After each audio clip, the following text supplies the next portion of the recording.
Okay, thank you for your patience. Welcome. Thank you all. It's first thing in the morning, and some of you I hear had a late night if you went to the Salt Lick. I bowed out because of my early morning session. My name's Becky Gibson. I work for a company called WCAG. Some people have heard of it as Kronos or Ultimate. It's a merger of the two companies now called the Ultimate Kronos Group. Who the heck am I?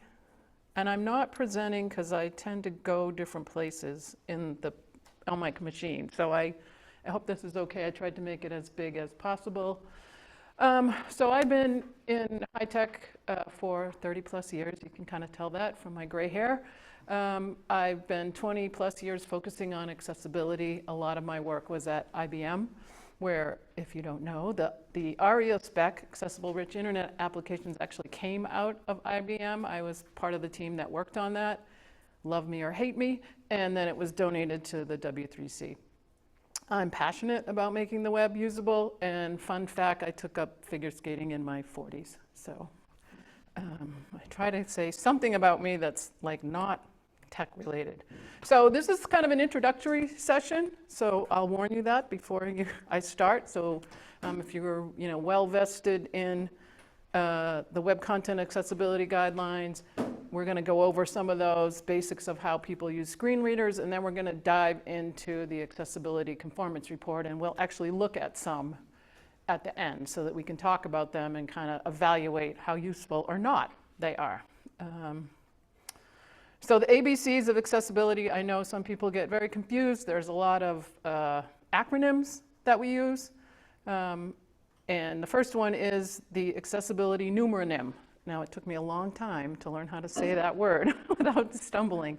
Basically, you'll see A11Y a lot. That's an A followed by 11 letters and then the Y. That's where we get that from. If you're familiar with internationalization, that's AI18N.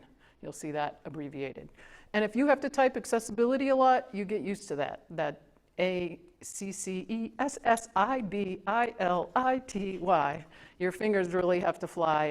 And if you don't have that dotted I, they all look the same in tiny little print. And again, I'm happy to have you interrupt me. Lourdes will come with the microphone so that everyone can hear you on Zoom. And if you get Zoom questions, just give me a note, please. So WCAG, I assume if you're in the accessibility space, you've heard people saying WCAG or WCAG or WCAG or the WCAG or the WCAG. And it's a set of guidelines from the World Wide Web Consortium, W3C, in theory, to make websites easier to use for everyone if you follow these guidelines. And especially people with disabilities. That's why it's there. And it helps developers, because there's a lot of stuff in there that's kind of developer specific, like, mouse up, you have to have it, the pointer cancellation and things that can be pretty confusing if you're not a developer. But it makes websites user-friendly and inclusive for everyone. And right now we're just going through the acronyms. We'll dive into these a little bit deeper. There's also ACR, you'll hear that term, Accessibility Conformance Report, and it's a document that kind of demonstrates how accessible a product is. You say how well you conform to all of the different success criteria in the Web Content Accessibility Guidelines. If that sounds like a lot, we'll dive into that too. It helps an organization to kind of evaluate a product for its accessibility, right? If you're comparing two products, especially if you're a government under Section 508, you're supposed to purchase the most accessible product, so you need a way to compare them. You think of it as your report card for accessibility. It's not just for web products, although it's set up for working, it's mostly geared toward web, but you can create an accessibility conformance report for anything. You can say how well you support Section 508 or the Video Act, the CVCC. So you'll also mostly hear it called the VPAT. Everybody says, do you have a VPAT? So in theory, the VPAT is the template, right? It's a voluntary product accessibility template. So when people say VPAT, they're And so the VPAT, once you complete it, because a template is something you fill in, becomes your accessibility conformance report. But the common term in the industry has been VPAT. And then you'll hear about accessibility audits. So an audit is different from a conformance report, in my opinion, and most people will agree. It's a thorough review of the product using various tools and assistive technologies to evaluate the product and how well it works for people with disabilities. It lists each violation that's found. So if you're going to pay a company to go do an audit, they're going to give you back this full report listing all of the errors that you found. Oftentimes you'll base that. Now, if you take a big product that's got hundreds or even thousands potentially of pages, you're not going to be able to go through pretty much every single one, right? You'd be there for years. So you usually base it on some of the common use cases. And if something uses a component set so that you have common components for your selects or your drop down or your search, then once we find if there's problems in those, we know that happens on all of the pages. The report formats will vary. Some people will give you, some companies have a website where you can find them. Some people will let you have a Excel sheet or a spreadsheet. And it's much more detailed than the accessibility conformance report. It's the actual audit. But you need an audit to create an accessibility conformance report. You can't just go through and say, oh yeah, we meet that, we don't meet that. You need to have kind of proof and document that. And we'll go into that. If you hear AT, that's assistive technology. So that refers to the various technologies, your products, your equipment, your systems that enhance the functional capabilities of people with disabilities. That could be a physical device, it could be a software, it could be sign language. So it's a various set of technologies. And then you'll hear the term ARIA, Accessible Rich Internet Specification. It comes from the W3C, the Web Accessibility Initiative of the W3C. So again, lots of acronyms, and you'll sometimes hear it called WAI ARIA, WAI-ARIA. That just says it's the Web Accessibility Initiative ARIA specification. The idea is to enhance accessibility. So this was developed back when JavaScript was becoming the thing. Right now, everything's built with some version of JavaScript. When the beginning, if somebody was building a tree control, a screen reader user would hit that or tab, because a tab control is more formal. What am I trying to say? It's more common. You'll see a tab control, a tab list across the top usually, or the side. And somebody with a screen reader would encounter that, and they just hear button. So a tab control generally has a pattern that we use to interact with it. So we hit a tab, and if visually, we would hit the arrow key to go to the next tab, and then we'd hit enter, and it would load some more data or show me more data for the tab panel. So a screen reader user needs to know that they're on not just a button, but they're on a tab button, and how many buttons there are in that it's a tab list of buttons and how many there are. So you have that understanding of what's going on. Same thing with the menu. You get a button, you'd like to know that it's a menu button so that when you open it, there's going to be a drop down of menu items that you use their arrow keys to go through. So ARIA gives you the name role value, but it tells you about the product, what it is, how it operates, how it works, and it lets you improve the user experience. Oops, I'm in this mode. Gotta click this. And every now and then, the keyboard, there we go. So with that, we'll talk about how people with disabilities navigate the digital world. So this is a great chart from Microsoft. I've used it a lot. It talks about the types of disabilities. And the thing that we need to remember is they can be permanent, temporary, or situational, right? We all experience some level of disability throughout our life. So they give 4 examples here for touch, somebody with one arm, that's a permanent disability. Now, you may have an assistive device, you may have a prosthetic, which we can think of as an assistive technology that helps you deal with that, might make it easier. You could have an arm injury. I have a friend who is in a wheelchair, and he broke both of his thumbs. So he had casts on both of his thumbs. Made him a little bit more difficult to navigate the world, but it also, he really had trouble typing. He had to go back to one finger typing and had more trouble using a mouse because the casts were both pretty extensive. Or it could be situational. I kind of think it's wrong that Microsoft used a woman only holding the baby, but you holding a baby, or you can think of today holding your phone, right? Hearing could be permanent. You're deaf with a capital D. You could have an ear infection. You could have a bartender. You're in a busy environment so that you can't hear.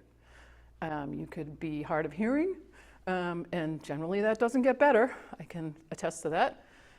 So that's a permanent disability. For sight, we often think of blind or low vision, but older people get cataracts generally, and that can really affect your vision. Now that's that's temporary because nowadays it can be fixed. And then if you're, I hate to think of distracted drivers, but that's truth. That's your, situational kind of situation. Or speaking, you may be nonverbal and not able to speak, may have laryngitis. Heavy accent, I don't think that's a disability. It just means it's a little harder for other people to understand you, and that can be frustrating. So I have, okay, you've already probably seen this video, but I have to play a few games, turn on my sound, and be quiet.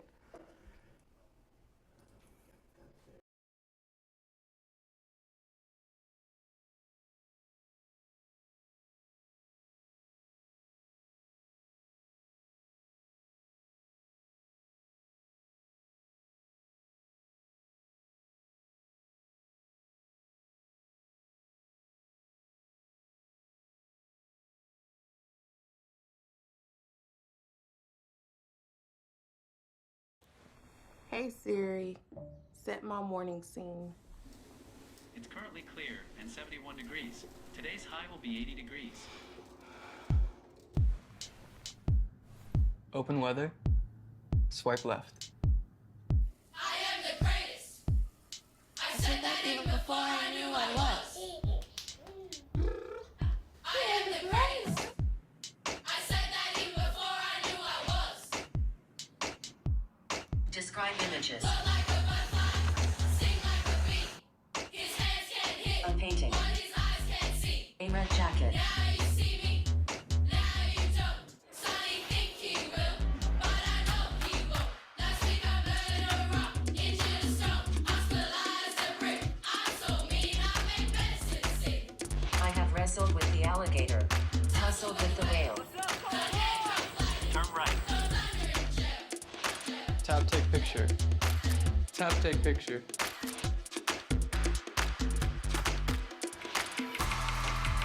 Two doors detected. Text to stage. Door 4 feet away.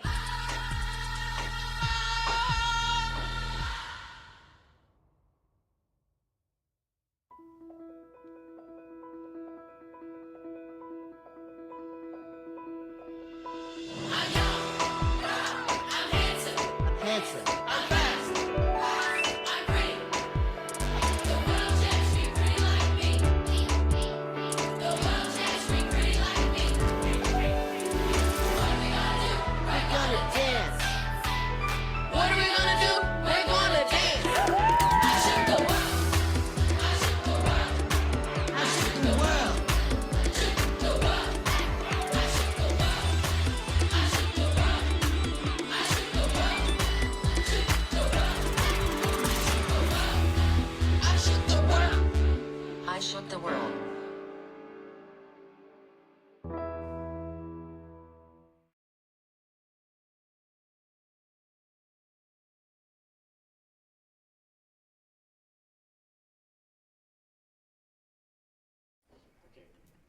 Okay, so this is an older video. You've probably seen it before. I love it because it shows all the different assistive technologies, so many of them. Now, obviously, they're Apple's because it was Apple Video, and I thought it was weird that I had to find this video on Vimeo. I searched Apple for it, and it didn't come up, but somebody had posted it on Vimeo, so I was able to show it here. So let's see, we saw a lot of these in the video, right? There's speech input, right? And the most, one of the most common, at least working with the computer, is Dragon Naturally Speaking, but a lot of apps now have it built in. The Mac has it built in, although I'm told it's not that great. Dragon is better, but if you have a Mac, Dragon doesn't work. So basically, not just people that have, well, mostly you're going to use it for people that have mobility issues that don't type, but you might have and again, I had friends that had temporary issues with their hands and they relied on speech input. Zoom is very common. Probably more people use Zoom than you realize because it's one of those things that if you have low vision, depending on how much you have, you don't always have to disclose that, right? You can just Zoom. You can use a actual Zoom software, or you can try zooming the screen, which is why it becomes more important when we talk about some of the web content accessibility guidelines to support what we call reflow and allowing the screen to change size and zoom up.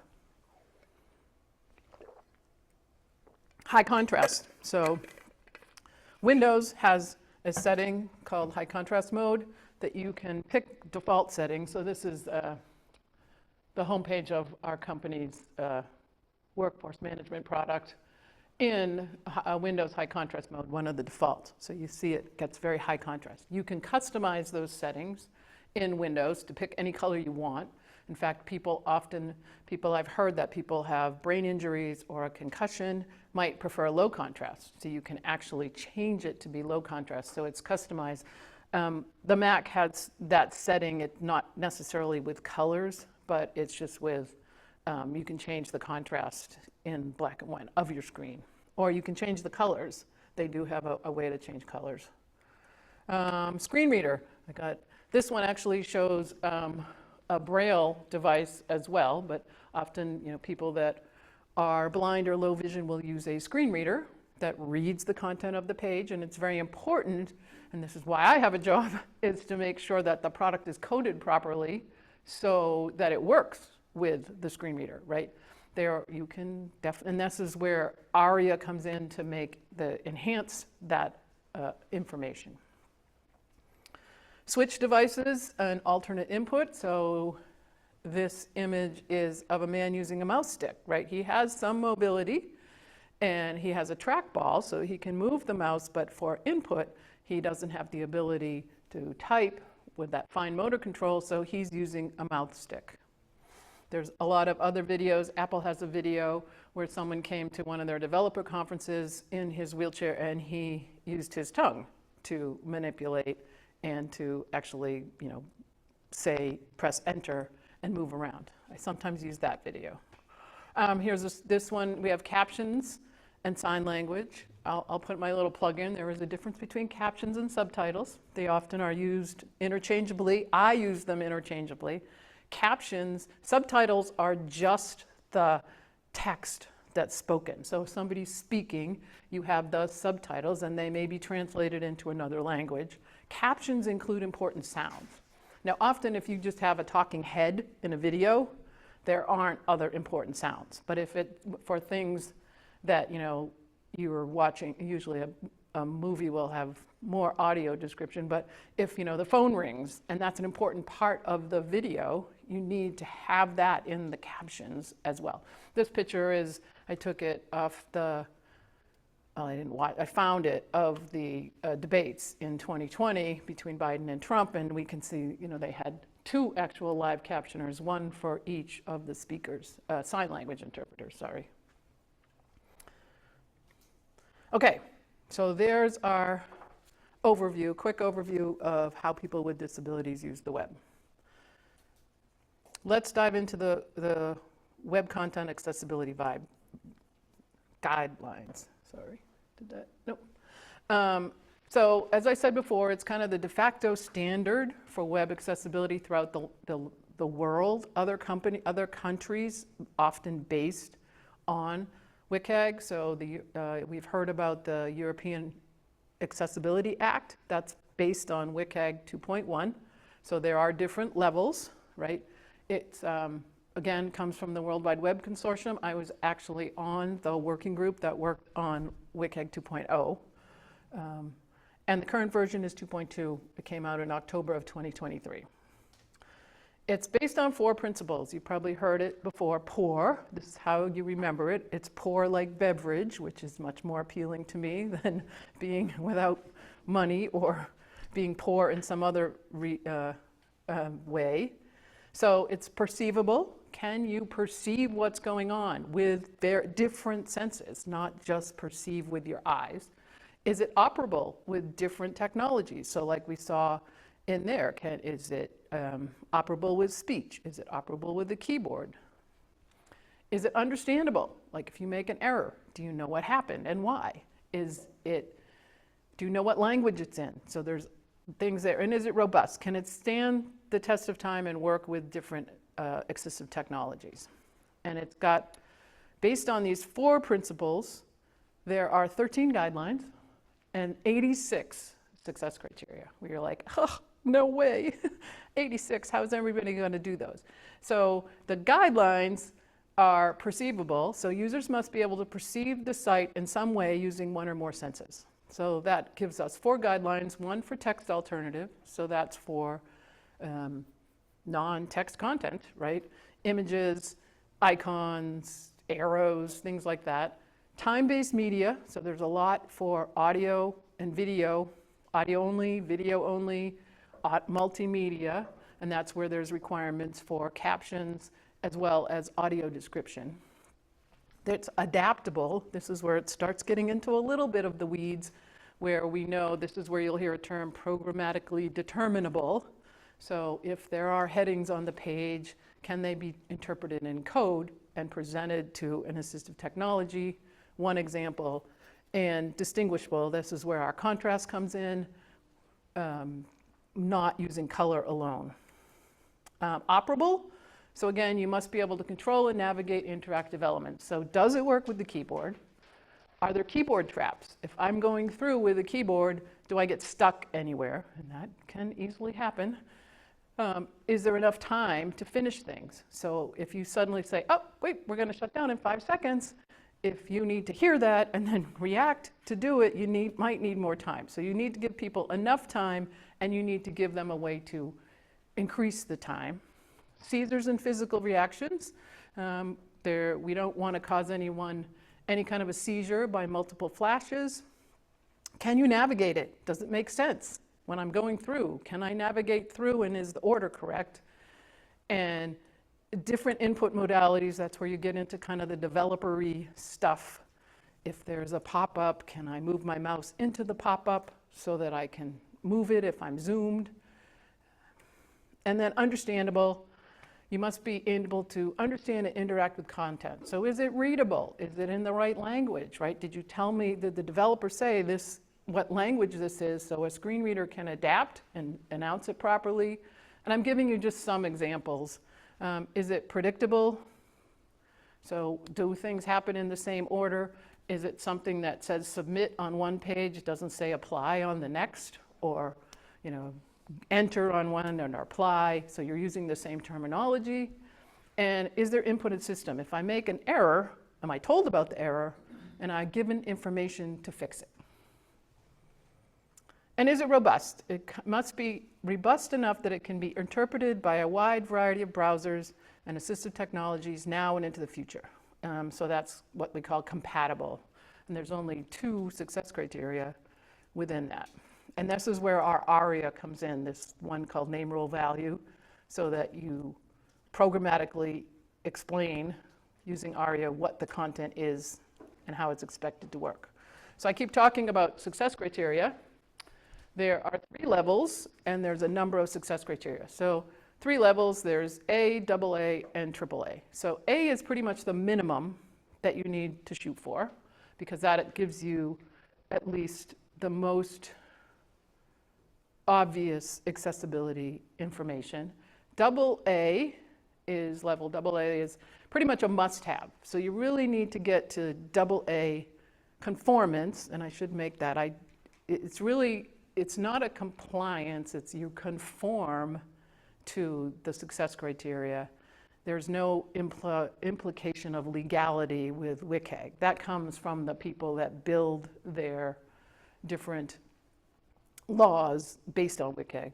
And then there's AAA, and AAA is good to have, but AAA, sometimes if you implemented all of these 86 success criteria, some of the AAA might conflict with one another. So something you do for a screen reader might not be good for somebody that has low vision. And so often if nobody will do all of AAA, it's also very difficult because if you take contrast, the contrast level for level double A is 4.5 to 1. So the contrast between the background and your foreground, your text, is 4.5 to 1. If you get to AAA, it goes much higher. So it gets harder to meet all that. So most software vendors will target level double A. Most people that are reviewing your software in a RFP, a request for proposal, are going to request the latest, often 2.2 level double A conformance. What are these success criteria? They address various accessibility needs, right? So vision, color, auditory, mobility, and cognitive. The Cognitive Task Force wishes there were more cognitive-related success criteria, but those can be difficult because there's such a wide range of cognitive disabilities or abilities, I should say neurodiversities, because they're not always a disability, that it's hard to target which ones are going to help who. They can help different people. They are all testable statements. So that's why if you ever look at the Web Content Accessibility Guidelines, they are pretty dense. Oops, sorry, I don't want to do that. I want to do this. I'm just going to scroll quickly, so don't look if that bothers you. And so, we have all of this very small text here, and the thing to remember is there's these really good understanding documents that give you much more detail. And there, like I said, the understanding is very important. And there's a how to meet guideline. So again, I have one here. This one's a little bit easier. Success criteria 1.3.4, orientation, it's at level double A. Content does not restrict its view and operation to a single display orientation, such as portrait or landscape, unless a specific display orientation is essential. So you'll see that there's often these little notes or exceptions. And in this case, you need where a particular display may be essential, where a bank, like if you go to deposit your bank checks are horizontal. So you would turn your phone, if you're taking a picture, horizontally. It doesn't make sense to try to squish that into a vertical, it's too small. And so you'll see that with exceptions. So the language is very specific and can be hard to read. So that's why I point out here in the red triangle, there's always an understanding document to go with each of these 86 success criteria. Okay, no questions? Am I like rolling you over? I know I can talk forever. So now we get to an ACR, and this is where we'll take a little bit more time. We have the Accessibility Conformance Report. So we start off with a VPAT, the template, right? And there are, now the VPAT, you don't have to use this particular format. Most people do. You get the form from the Information Technology Industry Council. You can download. There are 4 editions, which makes it even a little bit more complicated, right? I just took the screenshot, shows you the latest, which just got updated in April, so I had to update these slides pretty quickly. And then it shows you a change tracking, so it lists the different levels. So one is for EU. It supports the European Union, and it supports the EN 349501 regulation, that relies on WCAG 2. That is based on WCAG 2.0 and 2.1. Then we have the 508, US Section 508. That's still based on WCAG 2.0. And then we have the one for WCAG that supports the WCAG versions 2.0, 2.1, and 2.2. And then we have an international one that combines all three into one. So you can decide what you're going to report on. Generally, when I'm doing an ACR, unless it's specific to the EU, I will pick the international edition, but I'll only complete it for the WCAG and the 508 sections. And I haven't had to dive into all the details of EN 349501, so I've avoided that. The current version is this 2.5 Rev from April of 2025, so just recently, and there's a place to download it. It's kind of the de facto standard, but again, I said it's not required. You don't have to use this template. You can, but all the ones I've seen pretty much do. And so there's a standard header that you're supposed to have, and we'll look at this in more detail than these two screenshots, but it has a lot of requirements. So there's the name of the product, the date, the description, who to reach out to if you have questions, any notes, what methods you used to evaluate it, and then you fill in this little table to say which standards you used. We can look at that actually, a little bit better. So this is the template a little bit larger. So first off, when you get the template, it's 50 pages, right? It's full of all sorts of information. So it gives you an about, here's what you should do, how you should fill it out. And I'm scrolling through this document, trying to go somewhat slowly. It gives you a lot of instructions. I think there's 20, maybe 9, 10 pages of instructions. Best practices, read it, requirements. If you're going to use this, you need to follow this important thing. Here's the report title, here's the heading, what template you're using, what product is, those things that I already talked about, a brief description, and what guidelines you're using.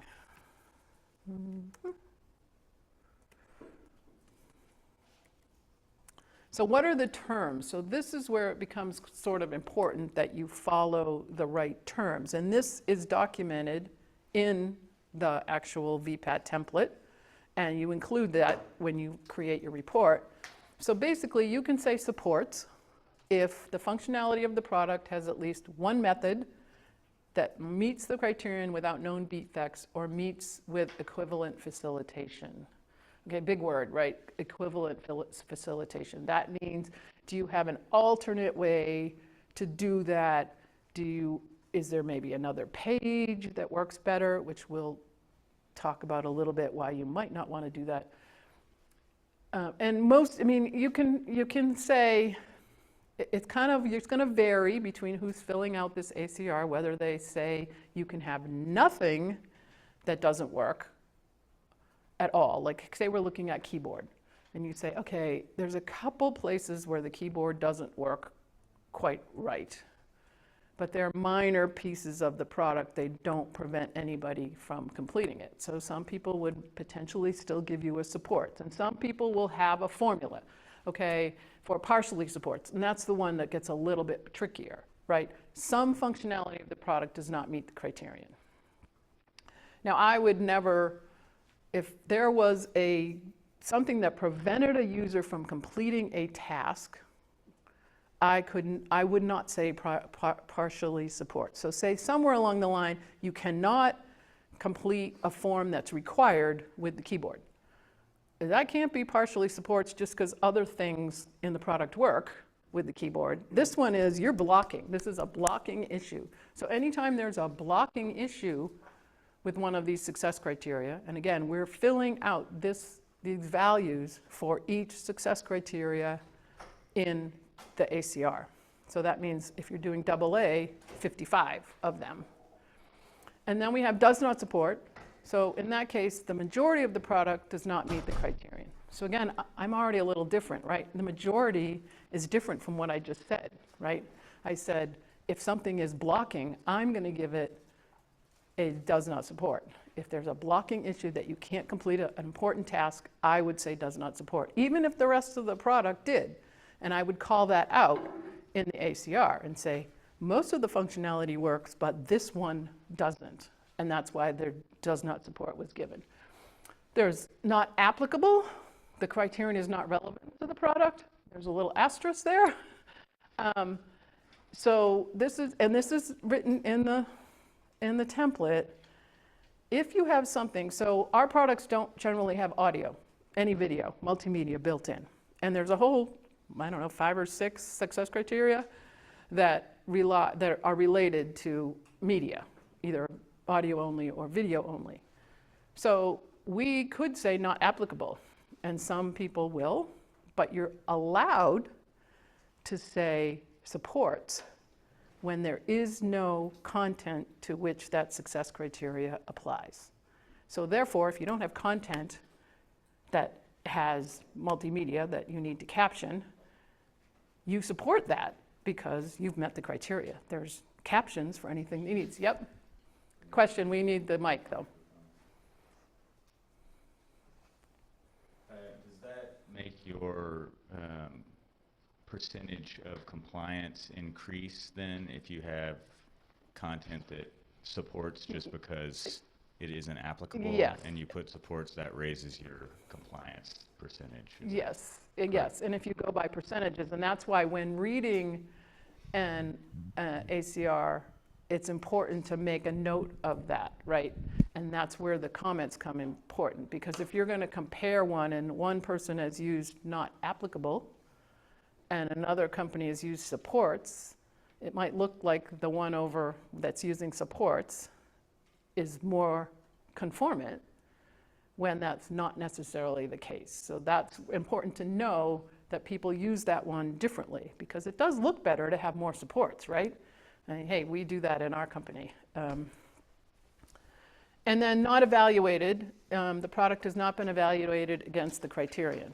So that can only be used when you're reporting on AAA, right? Because again, I said some people won't do all of AAA. They'll say, okay, I know that the majority of my population are screen reader users. That's what my company focuses on, or that's what my product focuses on, screen readers. So I'm only going to complete or test against the AAA success criterion that apply to screen readers. So I would say not evaluated on those AAA criteria. You don't see many, I don't see many conformance reports that go to the AAA level. So it's a little confusing, and it's important to note. So again, we're going to look at some actual ACRs as we go in. So this screen just shows you, it's a table, right? And it's a table, and this happens to be the international version. So that's why you'll see, in this case, I'm using 1.3.4 orientation, and that's telling me it's level AA, 2.1 only, because this is one of the success criteria that was added for 2.1. But it also applies to these EN 301549 criteria. So if you were completing that, if you would check the little checkbox at the top that said, I am completing this for, WCAG 508 and EN 301, you would need to add a lot more information into this conformance level.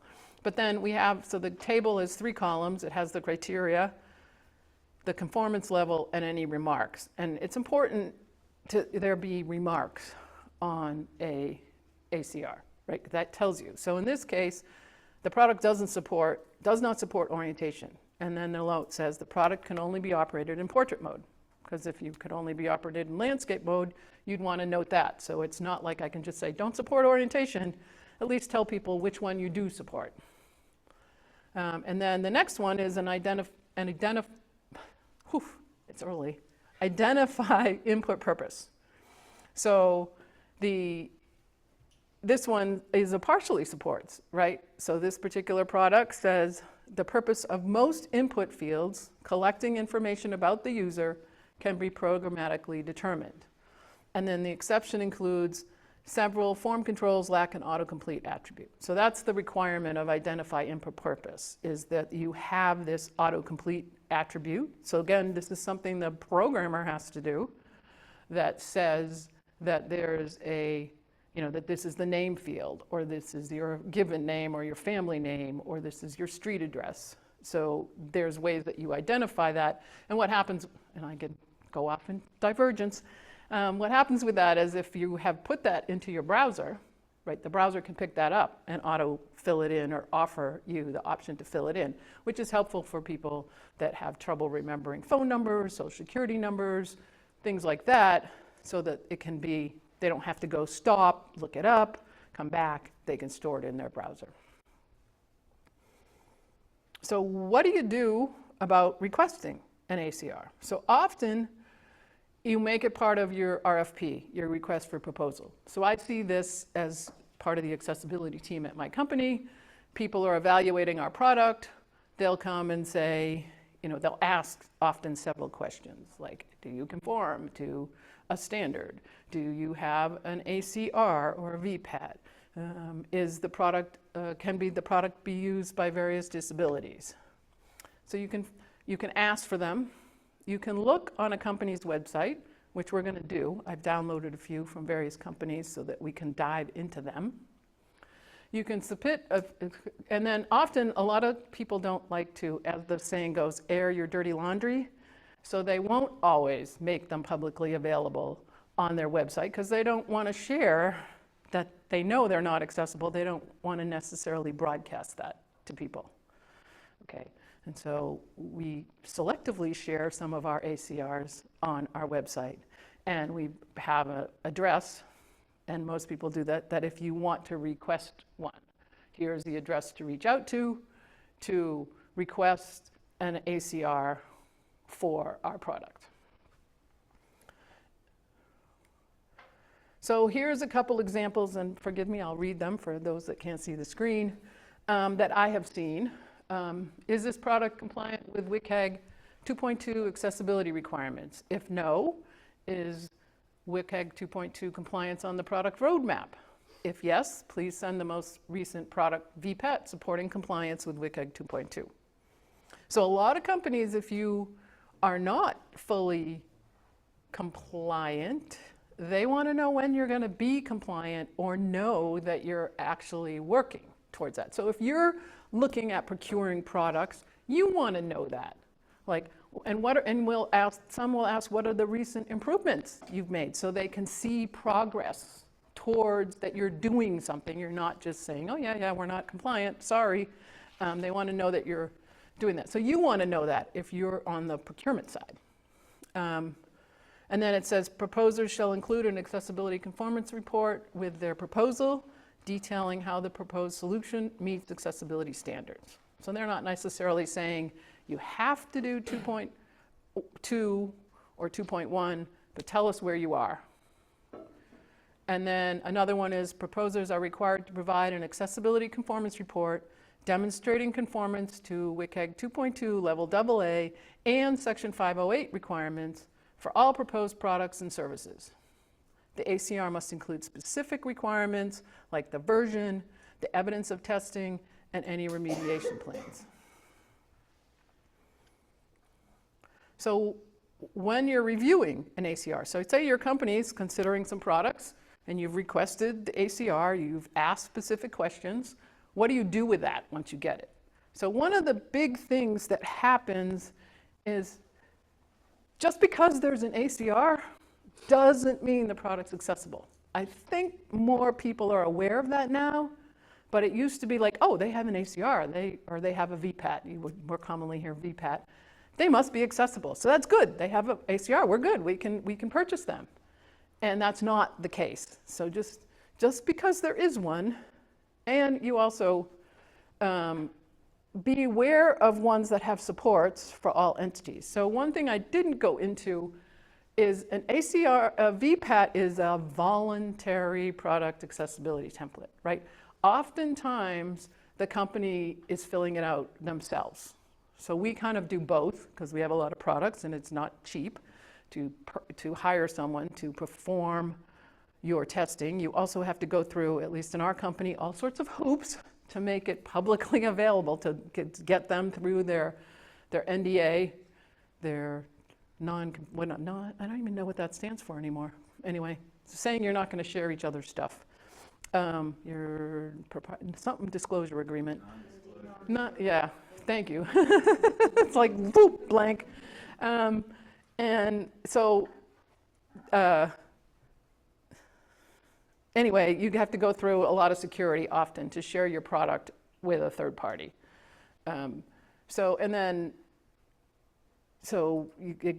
we do a lot of them internally. It's a lot quicker. We have accessibility professionals. Make sure it uses the right terms. Remember I showed you those 5 terms that you can use? 5, right? Yeah. And not tested is not a valid response, right? You can just say, yeah, no, we didn't not tested or not evaluated, because remember that can only be used if you're looking at a AAA report. And then understand, like you've made a good point up, that how not applicable has been used. Are they using not applicable or are they using supports, right? Supports. And again, you want to know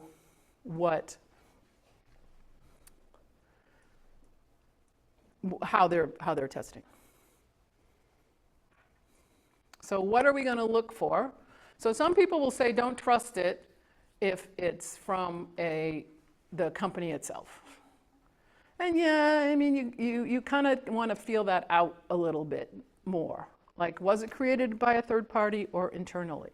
We've actually had an audit done by a third party and requested the ACR, but the third party didn't make us say it was completed by XYZ. So we don't even necessarily disclose that, and there's nothing that says you have to disclose it. Some people trust it more if it's from a third party, or you may have a third party do it every couple of years, but it's expensive. So you'll say, okay, the third party did it 2 years ago.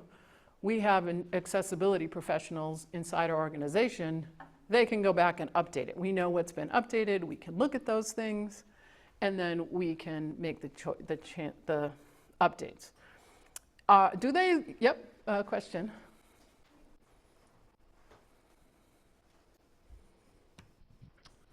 So let's say currently I did a VPAT for a couple products, and now they're going to try and become compliant by June 30th.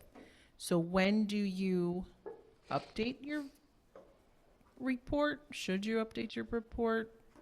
Yes. So How often should you update? Yeah, how often? So a lot of things, and I did some research to see what other people were saying about this. And they're like, look for it for every year. Now, in theory, you would do it every time you updated the product. But now that we have continuous update, that would be impossible. And in fact, another company I've been working with is trying to find a way to have that, maybe report in HTML, because most of the reports are in PDF or Word, so that you could update things as you go.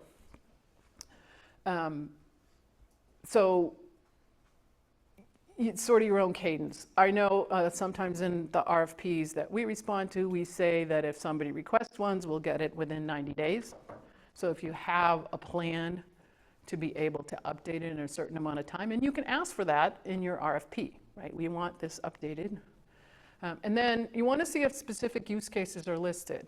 Like I said, and you don't see this a lot. You're starting to see it more because some of these applications, especially the ones where I work, or even most applications, are pretty complex. They're more than 10, 20 pages, right? There's different tasks, there's different features that you might use, so you can't necessarily do the entire product. So you'll say, here's the major things you do with our product. These are the most important use cases, user journeys, tasks, however you define that. And so you'll say, this is what we tested. So that the person knows, okay, I know I have people that have to punch in and punch out. That would be a major use case, and is that accessible? That's what I really care about. Items that are marked with partially supports should have an explanation. You can't just say, oh yeah, we partially support that. Well, how much partially support? Like, is it all of it, or do you know, here's a certain thing? So one of the ones is that I will often do partially supports is name role value. So that's for screen readers, right? And then we have cases where something is marked as a menu item and it's really a select with options. Now, that doesn't necessarily prevent the user, the screen reader user, from using it, because they'll know if it's supposed, that they should be going menu item, they would be using the arrow keys, and yes, it works with the arrow keys. So the ACR has a note that we partially support that. There are cases where it doesn't, and there are some instances where the wrong role is used, but the product is still usable, and we provide documentation about how that component works. So that would be a partially supports. There's an explanation for it. And then again, you're going to look at the number of each response type, but again, beware of that supports being not applicable, so that if you see, and if there's a support, it should say we don't have this in the product, right? If there's a supports for an audio component, it should say we support because we don't have this. It shouldn't just say supports. That's why the comment is so important in that comment section. And then again, understand how support is used. So let's look at some. Now I'm happy if you have one that you know that's out there in the public, I'm happy to go find that. I went and found some from companies that I thought we might be familiar with, and we could look at their products. So if you follow the first link to Google, they provide this page with all of their different reports. And then you can pick the one you're interested in, and you can download it. And I did provide the slides for this, not in the amount of time I was supposed to, but they do have the slides and they will be shared. So I went and downloaded the one for Gmail because I thought, well, people are at least familiar with Gmail. Oh, that's not this one. Which one's this? I can't see because my screen is killing my... There's the Google one. Okay, that's the Google one. So I'm going to scroll quickly.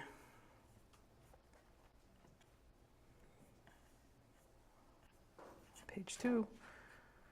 So here we are. This is for Gmail. This was created in 2023. To be perfectly honest, I don't see things that are updated every year. And it's just, if you're a big company and you have that many products, they're generally not going to be every year. It tells us a description. These are the required fields. Here's how I get contact information. I made this as big as I could without overflowing too much. And then this is what they use to do the audit. They use Chrome with NVDA, the non-visual desktop access Windows screen reader. And they use the DQ, DevTools Pro, the auditor, and the color contrast analyzer. So they're telling us what they used. I often put in that I used a keyboard as well. Using a screen reader somewhat implies keyboard, but there's different ways of navigating. And then it says, here are the guidelines that we're reporting against. We're reporting against WCAG 2.0, 2.1, 508, and EN 301549. And accessibility requirements for ICT products and services. So then we get down to, there you have a table of contents. I'm scrolling fairly quickly, so don't look. And here, this was what I like about Google, is here's what we tested. Like, here's what we looked at. So now you know, Google's you can do quite a bit with Gmail. There's tons of things you can do. There's settings. So here's what they did. Let's send a quick, short message, send an important formal message, understand a conversation. I want to find information from a message received earlier, so probably search. Clean up and get rid of messages, so deleting messages. Don't miss any important ones. Share content with someone. Remember to get back to a message later, so reminders, and keep my account secure. So they've told us, this is what we evaluated. So if you know that you're using Gmail and you have users that use some other specific feature, that might not be covered. You might want to do more testing yourself or reach out to Google because they gave you an email to address questions to. Here's the terms that we've already seen, should be verbatim from the template. Supports, partially supports, and then we get down to what they're documenting with. They're showing E1, 301, and they're doing 2.1. So here we get to that table that we saw a screenshot of before. So they say that they support non-text content. Again, there is a description. Often, if something supports, they'll just repeat the success criterion. So it has a text alternative or an alternative that serves equivalent purpose across the pages. There is an exception.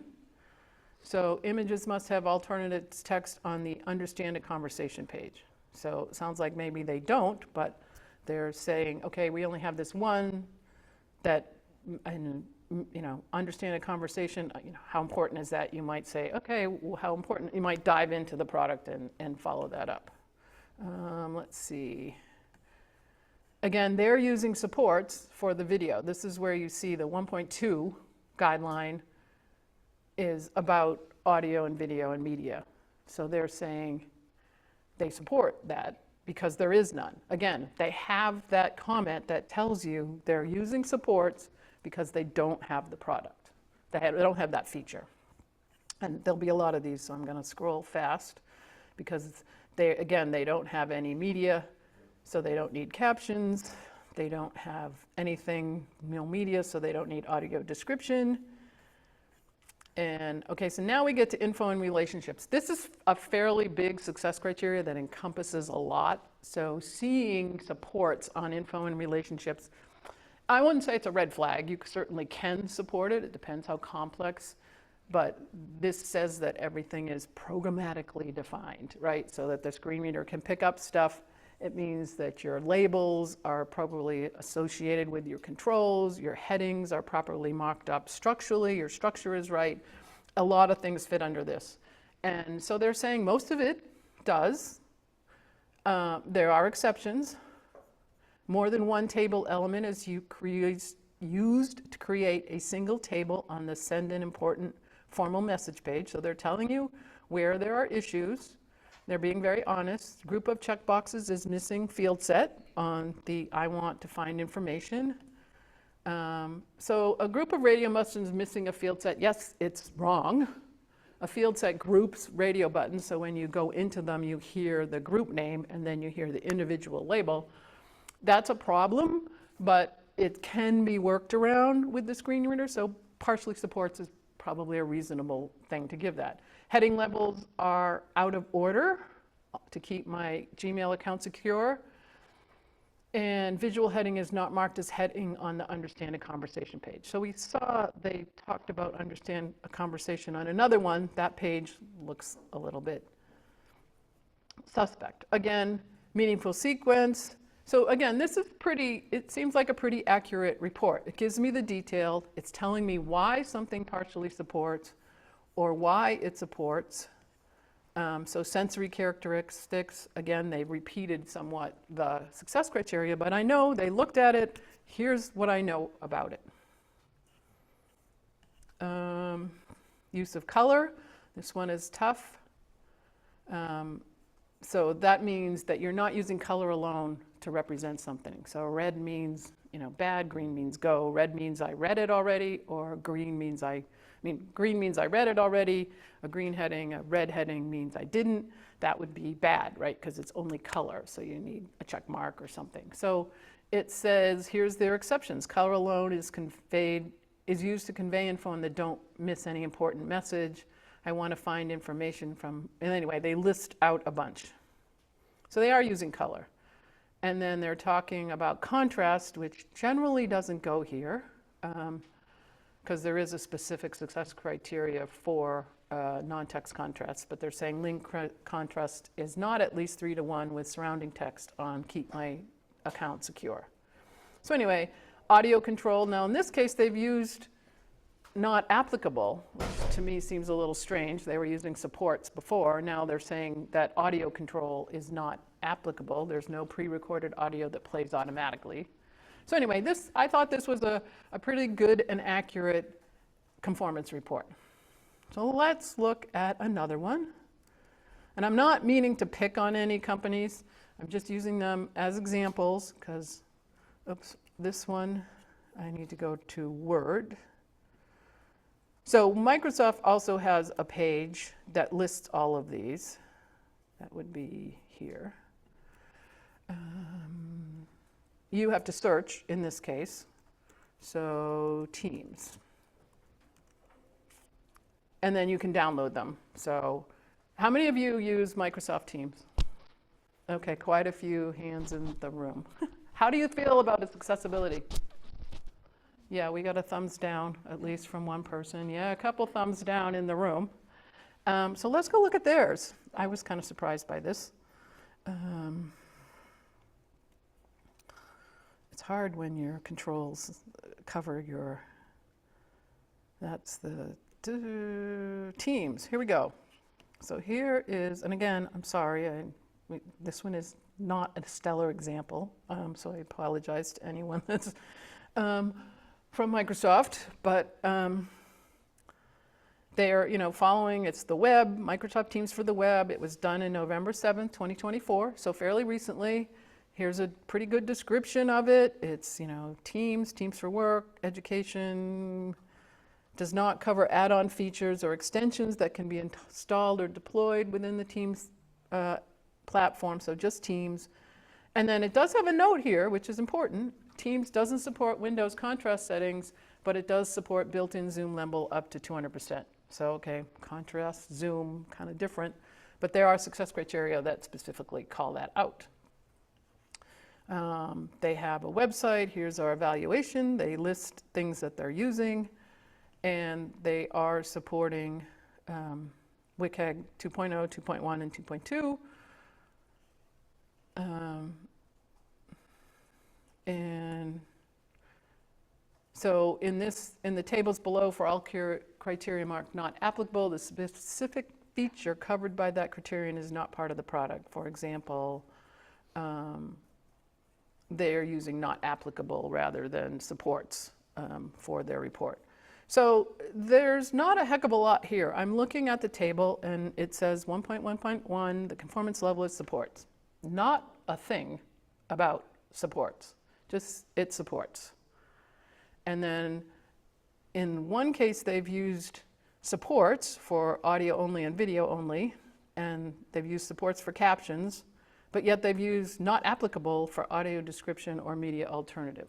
I'm not sure why they made that distinction, that we are saying supports for some and not applicable for others. But look at, this looks like a great conformance report, right? Everything is supports, other than motion actuation, which means you make things happen by moving the device, and redundant entry, and there's a does not support because reflow is not supported. There's does not support for dragging, and there's a bunch of not applicable for focus not obscured minimum. Why is that not applicable? That, to me, that's either supports or does not support. So I was actually pretty disappointed in this particular conformance report because it tells me really nothing, right? And using Teams as an accessibility person, I don't agree that it supports all those things. And I know I can pick on poor Amy, who uses a screen reader. I think she agrees with me. So again, you kind of have to say, okay, there's not a lot of detail here. How can I just say that something is supported? So just something to be aware of when you're looking at these, right? What's a different one? What about Word is another one. Word was, I thought, oops, Word was a little bit better. No, that would be in Word. And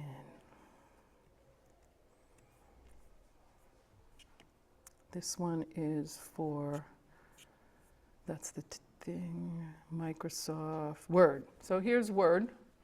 Again, this one is new. So Microsoft's pretty good about keeping up with their ACRs. And this one, again, they're telling me they're reporting on 2.2. And here, this case for 1.2.1, they're using not applicable rather than supports, which we saw in the Teams version. Non-text content that just says supports, again, no remarks. And then info and relationships, they do have a partially supports. Again, this one's still, I feel like it's also not a stellar example of a ACR. Now, Word itself is fairly accessible, so I'm not as upset or suspicious at seeing that many supports, because Word itself is fairly support, but I don't know. This is the web version, which I think is not always good. But again, they're pretty good. The resize text, a lot of applications seem to have trouble with resizing texts that some interfaces may truncate at higher zoom levels. So at least that was called out. So anyway, and I don't know why they are including level AAA saying not evaluated for every success criteria, because you can just say you're only reporting against WCAG 2. You're only reporting against level AA, 2.2 or 2.1 AA. There's no need to add all these pages that just say not evaluated for level AAA. You can just say we only are reporting on level AA. So I don't know the advantage or not of why you would include that. So anyway, that's, I had a couple other examples of different, wrong screen, different accessibility conformance report. I think Esri, Zoom had them, although I didn't really dive into that. But again, Zoom is another company that provides your ACRs, and I thought it was interesting, although I don't know the products well enough. Why can't I see this? Esri Accessibility Conformance, ARC, GIS, so Geographical Information Systems. I like maps, so I was thought it was kind of cool that they actually, this company that does a lot of mapping, and I know Eve talked about people using ARC GIS onto their government website and making sure that it was the government, because they were bringing in a third party, had to make sure that the third party was accessible. And here's the case of where one of those third parties, that Esri company that does this ARC GIS, Geographical Information System, has an ACR. So if a company wants to use that product and show maps within their product or on their web page, they have the conformance report for this component that they're using. So I thought that was kind of interesting. So I think with that, your goals as somebody that's looking at ACRs is trying to get an idea of the accuracy. Now, I've just poked fun at Microsoft Teams because I think their ACR was not very authentic, having used the product. Now, you won't always have used the product, so you don't know what you're getting. But you want to, kind of evaluate the accessibility knowledge. So determine their commitment to accessibility. Hey, do they have an accessibility team even, or do they have, a team that understands it, or is the company have a roadmap, which you can say, do you have confidence that your employees can successfully use the product, right? From the ACR for Teams, you might think, hey, this is pretty good. It pretty much supports everything. But without actually looking at the product or maybe asking for a demo, I would be suspicious if I was just coming at Teams, even just coming at Teams, not having seen it before, saying, great. And I know Microsoft does a good job, so I was kind of surprised that this was done. But you also want to know that your accessibility concerns will be addressed, right? Okay, I have an employee that can't use this, or I have an employee that needs, screen reader access, and, where does that stand? So ask questions. That's what you're there for. Who created the ACR?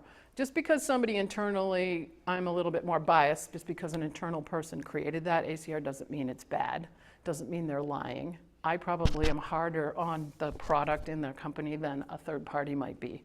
And that's been the case before. They're willing to let me have a partially supports. And I'm like, yeah, no, I'm not gonna lie to people, this doesn't work. And often when we get asked this as a company, do you have a roadmap? Show me your roadmap. Now, the company's kind of keeps that close to us. We don't wanna advertise all of the things that are wrong. So often that will be under a non-disclosure to say, okay, here's what we know we're working on, here's where we know we have issues. So you don't always want to share that publicly.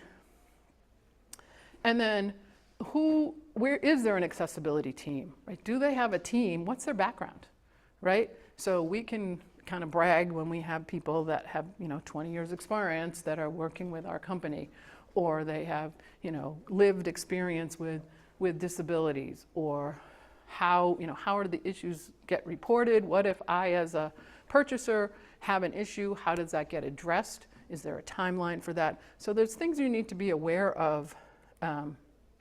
You need to hold the companies accountable for accessibility. I hate to say that because I'm usually the person that has to go out and deal with that when the customer complains. Like, okay, why is this not fixed yet? Or things like that. But we do need to hold them accountable for the accessibility. So you can learn more about the accessibility through the World Wide Web Consortium. Their Web Accessibility Initiative has a great starting point for learning more about accessibility. If you're still new to it, it breaks down. It's also good for showing other people about accessibility. There's other organizations, so WebAIM, of course, Knowbility, you're here at the conference. And then there's consulting organizations. I think I've kind of picked the big four. There's plenty more smaller organizations, DQ, Level Access, TPGI, Tetralogical. And then, this is my biggest pet peeve, everybody can learn about accessibility. They can demonstrate accessibility, what it means to others, and how important it is by learning to use the keyboard and check for things like visible focus. And so I'm kind of biased there because I'm doing a whole presentation this afternoon on how to do testing without any tools so that you can show other people errors in their particular product. And so your mission is know these acronyms, share them, explain to others what a VPAT is, what an ACR is, what an audit means. Understand how people use the web, be aware of WCAG and POR, the principles, and review ACRs to select more accessible products. So negotiate with vendors, create an accessible, great place to work for all. And I'm happy to entertain questions. You guys have been very attentive for listening to me rattle on for almost an hour and a half. So thank you. I hope you found this useful. And there we go.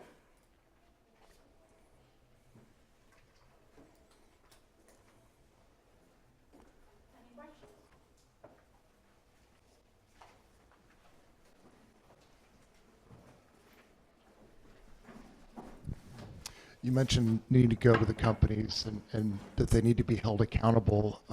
Obviously, there's an art and a science to that. How do those conversations, how do you approach them? So, I mean, it depends. Are you negotiating with them, or do you already have a contract, right? So hopefully you have some kind of a contract and accessibility was built in. You can say, okay, we are expecting whatever. But it's kind of, I guess it depends where you're coming from, right? Do you already own the product? Are you reaching out to tell them there's problems, or you're trying to understand the product, right? We'll get customers that they don't always go through support. So one thing is to find out, is there accessibility at company or info at that you can reach out like I happen to monitor the accessibility at UKG mailbox.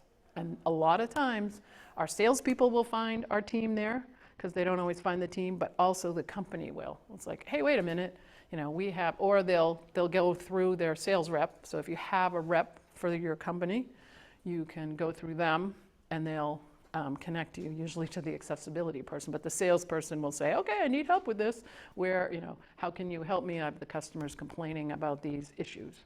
They're evaluating our product and they found these issues. Who's going to help me talk to the customer or write up the issues and get them in our system and track them and follow them? So you can just kind of ask for that detail, like from the company, or here, reach out to support. That's always, for us, that's easier, because if it comes directly from the customer to our JIRA or our instance, our bug instance, then it gets a higher priority getting fixed, right? Sometimes when I put something into our system, I can say it's for a customer, but when it comes from some support, if it comes through the support system, it gets more traction. Somebody else is actively following it rather than just me, the support person, is following it in the company. So that would be it. Reach out to your salesperson if you have it. Reach out to their support organization. And if you have an ACR, there should be an email for you to reach out to for questions. Thank you.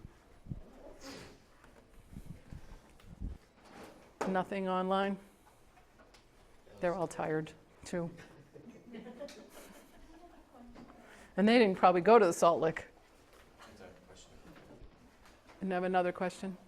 I don't know that it is necessarily a question, more like a thought. Yesterday I attended this, the state of the law, the legal landscape. Yep, Eve Hills. And it was really scary. I just was like, well, I'm here because I care to make a website accessible, usable, and so the whole thing. But then I'm listening to this, what the law is, and you made a comment about, you know, thinking, what are all these documents? Can I protect? Is that the purpose of having all these documents, to protect, to use them as protection tool for any legal complaints, or can you speak a little bit about that? I'm not sure you mean, like, Well, using the because document for, like, saying, oh, you said you were compliant and you're not? Well, let's say, yes, I did a testing, there's so much to do, and then I get a legal challenge, right?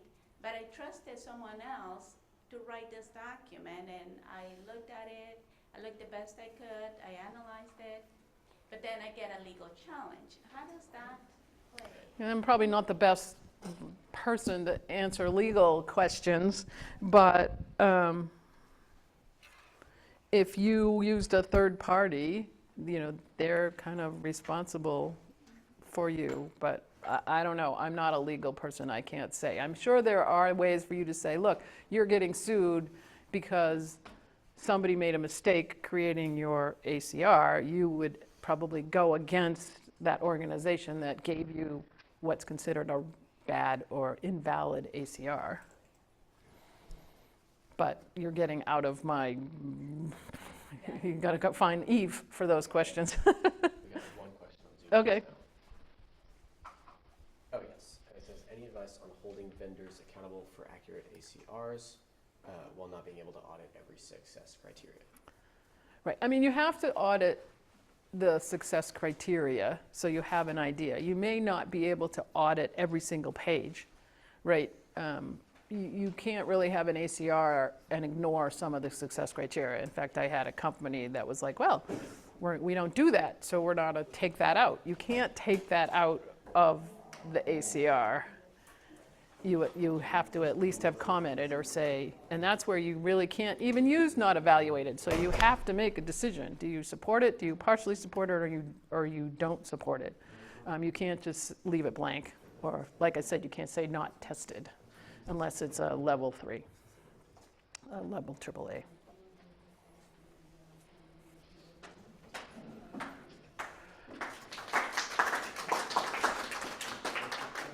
Okay.